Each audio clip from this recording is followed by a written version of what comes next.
हम सीख रहे हैं बहराशीत और उसके पहले चैप्टर को, और कल यानी कि एपिसोड नंबर 1 में 2 दिन पहले इनफैक्ट एक ही वचन पे बात किया था, एक का एक, जेनेसिस चैप्टर 1 वर्स 1। आज आपके बीच में हम रख रहे हैं दूसरे वचन को, जैसे आपके स्क्रीन के ऊपर लिखा है। बहराशीत आपको बता चुका हूं कि आज भी इजरायली, जुविश, यहूदी उत्पत्ति की किताब को, जेनेसिस की किताब को बहराशीत कहते हैं। अर्थ क्या है पहले एपिसोड में बता चुका हूं। उसका अर्थ है इन द बिगिनिंग, शुरुआत में। चलिए दोस्तों, वचन 2 आपके बीच में रख रहा हूं, ये रहा। आइए आप भी पढ़िए। लिखा है कि पृथ्वी बेडौल और सुनसान पड़ी थी, गहरे जल के ऊपर अंधियारा था, तथा परमेश्वर का आत्मा जल के ऊपर मंडलाता था। इसके ऊपर आज आपसे बात होगी। Are you ready for this? दोस्तों, अगला स्लाइड या पोस्टर ये वाला, जिसके ऊपर लिखा है गैप थियरी। जी हां, जिसको लिखा है गैप थियरी।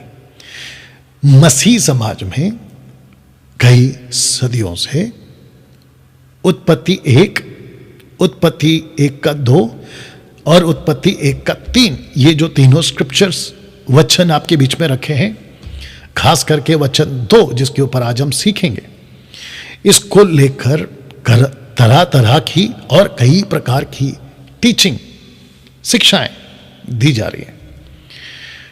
जब मुझे आप सुन रहे हैं वचन को ठीक से पढ़कर, हिस्ट्री को स्टडी कर कर, कॉन्टेक्स्ट में, क्योंकि हम परमेश्वर के वचन को एक जगह से उठाकर और उसी को लेकर नहीं सिखाते। एक वचन यहां लिखा है तो उसी का पैरेलल या उसी से मिलता जुलता बाकी और किताबों में क्या क्या लिखा है उसको जांच कर, परख कर, संदर्भ में ठीक से देखकर आप लोगों के लिए लाया जाता है। लेकिन यहां पे जो गैप थियरी है, इसको हम कहेंगे जेनेसिस थियरी। इसको हम कहेंगे बहराशीत थियरी।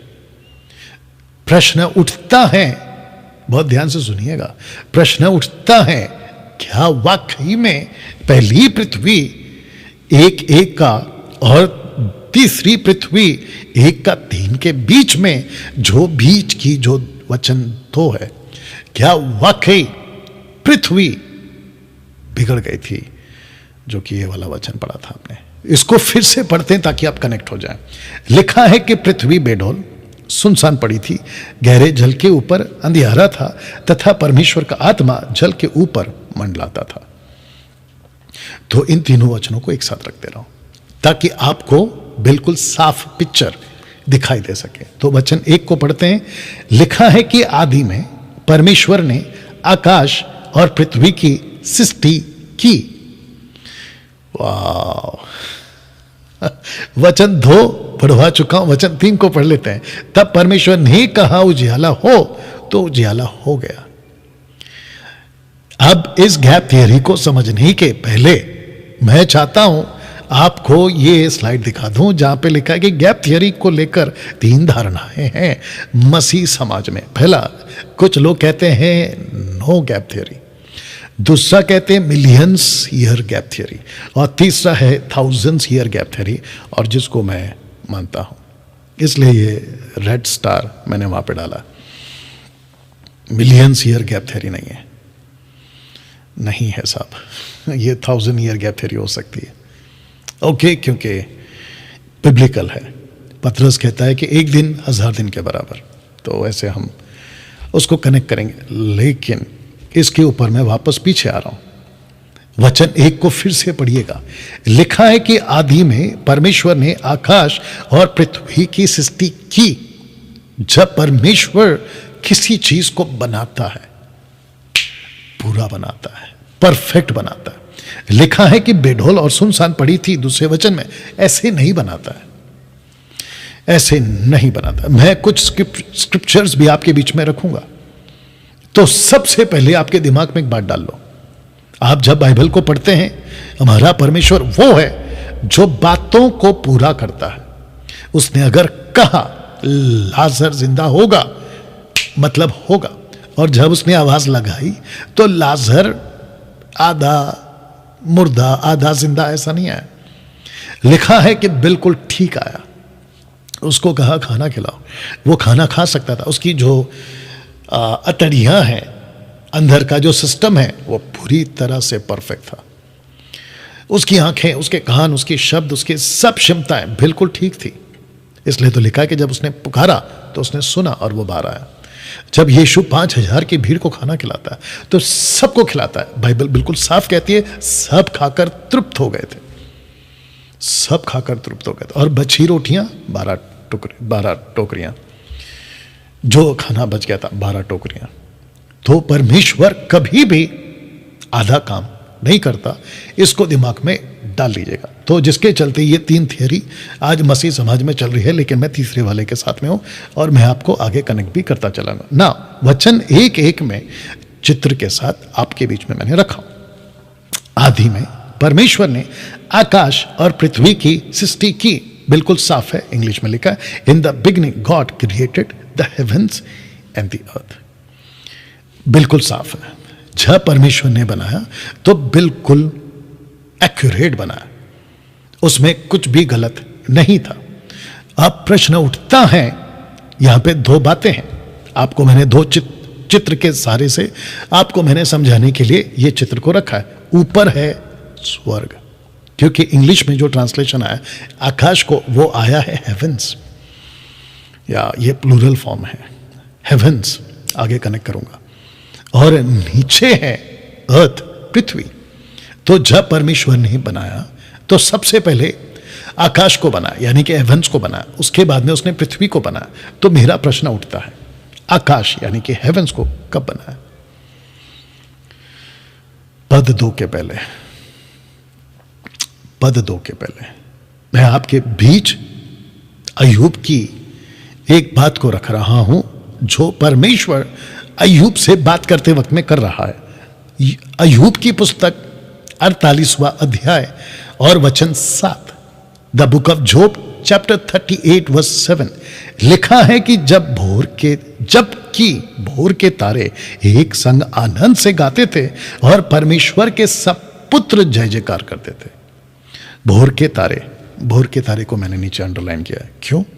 क्योंकि लूसीफर, जो कि बाद में शैतान बन गया था, इब्लीस, उसको बाइबल कहती है कि तू भोर का तारा है। भोर या मॉर्निंग स्टार, ठीक है ना, आगे देखेंगे उसको।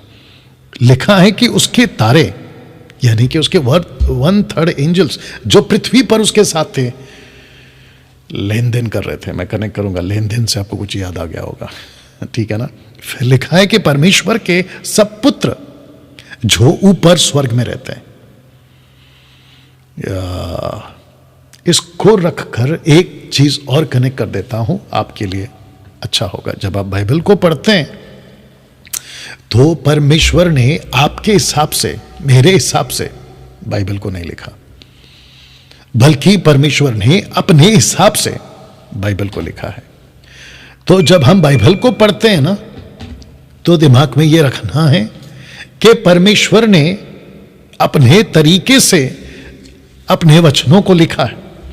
आपको पता है, जब इसकी मैं बात कर रहा हूं तो परमेश्वर अय्यूब की पुस्तक उसका 38 में एक प्रश्न पूछता है और उसको वचन 4 में मैं पढ़ता हूं। लिखा है, ये देखिए, अय्यूब की पुस्तक 48 का 4 लिखा है कि जब मैंने पृथ्वी की नींव डाली तब तू कहां था? यदि समझदार हो तो उत्तर दे। इसको पढ़ते वक्त में आपको यह नहीं सोचना है कि ये यूं ही लिख दिया है। परमेश्वर को पता था कि आगे जाके साइंटिस्ट लोग आएंगे, कुछ बुद्धिजीव लोग आएंगे, कुछ सर्वज्ञानी लोग आएंगे और तरह तरह की थियरीज को लेकर लोग आएंगे। तो परमेश्वर ने कहा कि जब सब कुछ बन रहा था ना, तुम नहीं थे। साइंटिस्ट वालों, तुम नहीं थे। तो जब परमेश्वर चीजों को बना रहा था, जब उसका फाउंडेशन को रख रहा था तो तुम नहीं थे। तो जब तुम नहीं थे, तो जब परमेश्वर ने आज बना के सब चीजों को रखा, तो तुम उसको आज कैसे समझ सकते हो कि वो कैसा, ये कैसा? हाँ, बात समझ में आ गई? तो कुछ चीजें जब हम बाइबल को पढ़ते हैं ना, सब कुछ हमारे हिसाब से नहीं मिलेगा आपको। बहुत कुछ ऐसा है जो रहस्यमय है। व्यवस्था विवरण, अगर मैं गलत नहीं हूं, 29 का 29 लिखा है कि जो बातें प्रकट की गई हैं वो हम सब के लिए। इसका अर्थ क्या है? बहुत कुछ है जो प्रकट नहीं किया गया है। या डिटरनॉमी चैप्टर 29 वर्स 29, अगर मैं गलत नहीं हूं, है ना, 29 का 29, अगर आपके पास में आपकी बाइबल है तो आप भी पढ़ सकते हैं। जी बिल्कुल, व्यवस्था विवरण 29 का 29 लिखा है कि गुप्त बातें हमारे परमेश्वर यहोवा के वश में जो प्रकट की गई हैं वे सदा के लिए हमारे वंश के वंश में रहेंगी, इसलिए कि हमारे वंश के वश में रहेंगी, इसलिए कि व्यवस्था की सब बातें पूरी की जाए। सब कुछ नहीं लिखा है साहब। तो परमेश्वर पूछ रहा है अय्यूब से, वेयर वाज यू, तू कहां था?